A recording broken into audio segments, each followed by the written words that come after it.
खान और एहसन जमील के जो खिलाफ नोटिस जारी किए थे उसका दायरा इख्तियार चैलेंज कर दिया गया है। नैब को कोई इख्तियार नहीं है प्राइवेट आदमियों के मामलात में मुदाखलत करने का। हर चीज़ डिक्लेयर है। आपने पहले उनको बता दिया गया कोई करप्शन या करप्ट प्रैक्टिस का मामला नहीं है, लेकिन आज बदनीति साबित हो गई है। इस केस का केस ऑफिसर भाग गया है। हमने कहा लेके आए कहाँ है, जो भी CID है वो लेके आए। अगली बात मैं आपके लिए बता दूं, इनकी जितनी तैनातियां हैं उनको बाकायदा चैलेंज कर दिया गया है कि इस वक्त जितनी तैनातियां की गई हैं ये सियासी बुनियादों पर तैनात किए हैं और एक्टिंग चेयरमैन ने तैनात किए हैं। उनको कोई इख्तियार नहीं है। ये पॉलिटिकल विक्टिमाइजेशन इससे बड़ी क्या होगी कि आप प्राइवेट लोगों के खिलाफ इंक्वायरी और इन्वेस्टिगेशन कर रहे हैं, जाएं सरकारी अफसरों के खिलाफ करें।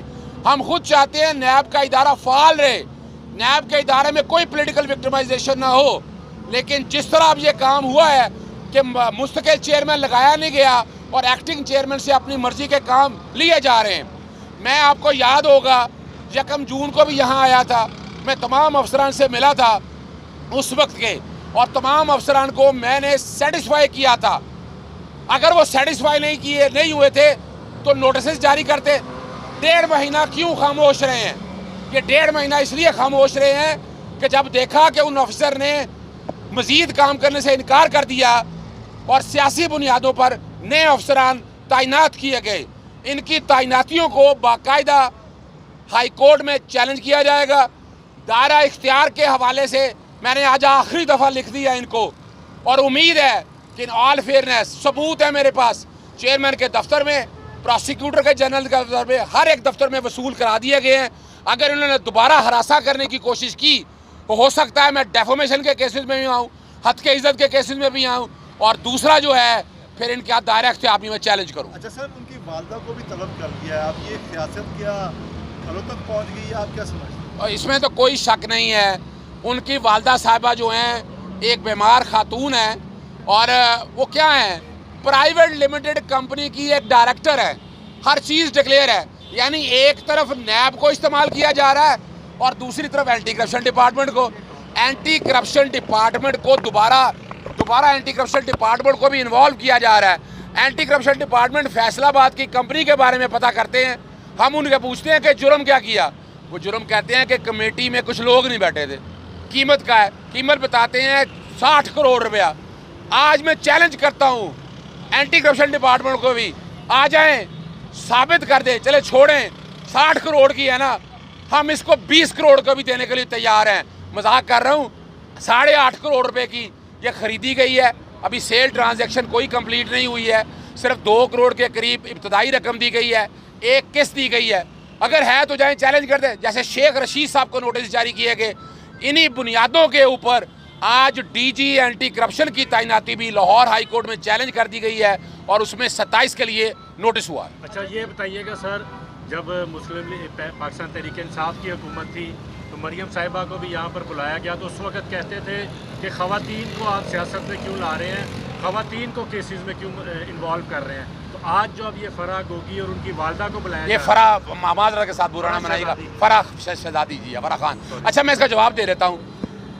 मरियम जो है ना, वो पॉलिटिकल लीडर की बेटी हैं, उनकी सेंट्रल अंदर क्या पूरे पाकिस्तान में जायदादें नहीं थी और जायदादें डिक्लेयर नहीं हैं। यहाँ मैं चैलेंज कर रहा हूँ कि फराह शहजादी साहिबा, फराह खान साहब की एक एक चीज़ जायदाद डिक्लेयर है, सोर्स डिक्लेयर है, और कोई और ये भी बताता चलूँ कि ये सारे के सारे 2 हुकूमत में आने से कबल के प्रॉपर्टीज़ हैं।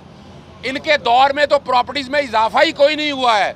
आप करना है तो बिल्कुल करें, फेस करने के लिए तैयार है।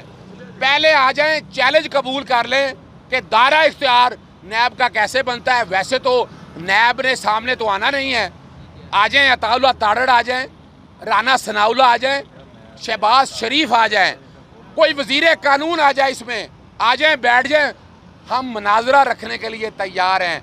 नैब को मजबूत इदारा बनाना है। इन लोगों ने तो नैब को ख़त्म करके रख दिया है, नैब के इख्तियारात को जिस तरह सलब किया है। हम नहीं मानते उस बातों को, याद रखिएगा। पाकिस्तान तहरीक इंसाफ अगर मामलात को देखना चाहेगी, वो मेरिट पर देखेगी और मेरिट पर फैसले करेगी। अच्छा, ये बताइए आदर सदीक साहब कि नैब के जो कायम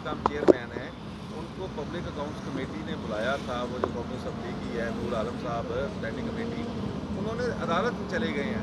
क्या नैब मुकद्दस गाय है? ये दूध के धुले हुए हैं।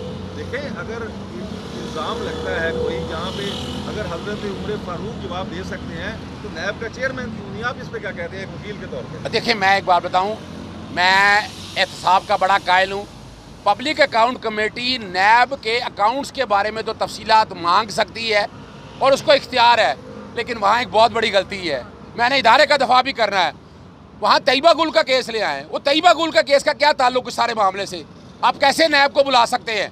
नैब को ऐसे मामलात में घसीटना जो है, यानी वो वजह समझिएगा। वजह क्या है कि नैब के लोगों को हुकूमत प्रेशराइज करना चाहती है। नैब के इस केस को सामने रखकर प्रेशराइज करके अपने मकासद हासिल करना चाहती है। मैं इस काम की तैयबा गुल की तरफ से और उस केस में बुलाने को मैं कंडेम करता हूं, लेकिन जहां तक अकाउंट्स का मामला है उसमें हमारी जो पब्लिक अकाउंट कमेटी है उसको इख्तियार है। और चलिए बस एक ये बड़ी ज़बरदस्त बात बताई है आपने। रेहाम खान, उसके बाद आयशा गुलरई, फिर फराह साहिबा, आप ये तैयबा गुल। अच्छा, ये एक चौके वजह ये है कि पाकिस्तान मुस्लिम लीग नून या उनके करीब, आपको पता है, बड़ी किताबें मशहूर हैं, बाज़ार हुसन से पता नहीं क्या क्या, मैं नहीं उनको दोहराना चाहता, लेकिन बातें बड़ा समझिएगा। इनको अफसोस और दुख का मकाम है। आपके पास कोई करप्शन के सबूत हैं तो चैलेंज है, ले आएँ। आपको कुछ ना मिला तो नाम बिगाड़ दिया। नाम बिगाड़ने पे भी डेफेमेशन के नोटिस अताउल ताड़ मलिक अहमद खान सबको दिए जा चुके हैं और उनके खिलाफ वहाँ लेकर आएंगे। और याद रखिएगा, नैब के अफसरान को मेरी हमदर्दना गुजारिश है, सिफारिश कर रहा हूँ मैं। सिफारिश क्या कर रहा हूँ? अपने दायरा इख्तियार में रहें, सियासी हुकूमतों के एजेंडे पे मत चलें। ये पॉलिटिकल विक्टिमाइजेशन, ये तो बड़ी वाज़ेह है, ओपन एंड शट केस है। अगर आपको कोई है तो आ जाएं, लेकिन इस तरह नहीं कि आप बैठकर लोगों को जलील करें, नोटिस जारी करें और उन्हें। और दूसरी बात है, वो डरते क्यों भाई?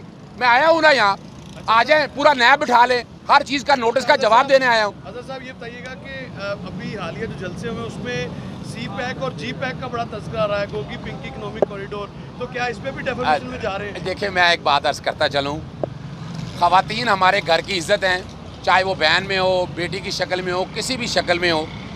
आप ना बिलो दी बेल्ट बातें नहीं अच्छी लगती। आप आएँ, कानूनी तौर पर बात करें।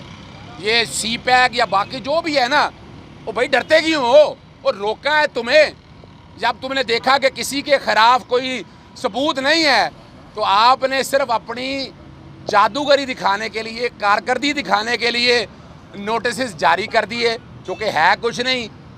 अगर होता तो यही वो मकाम था। 1 जून को मैं यहीं खड़ा था। आज क्या दिन है?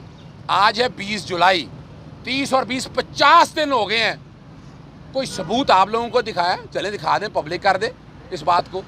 नैब आ जाए, मैं तो चैलेंज किया है, मैं कहा कोई भी आ जाए, बैठ के सरेआम मुनाजरा करने के लिए तैयार हैं कि इसमें करप्शन या करप्ट प्रैक्टिस हो सकता है, कोई इलीगैलिटी हो सकता है कोई इरेगुलरिटी हो सकता है टैक्स के मामलात में कोई मामलात हो, तो आपका इख्तियार नहीं है नैब का। अच्छा सर, ये इलेक्शन से पहले मरियम साहिबा का कोरोना पॉजिटिव आ जाना, किस बात की निशानी है? अच्छा, ये बड़ी ज़बरदस्त बात छेड़ी है आपने। कहते बात तो सच है मगर है रुसवाई की।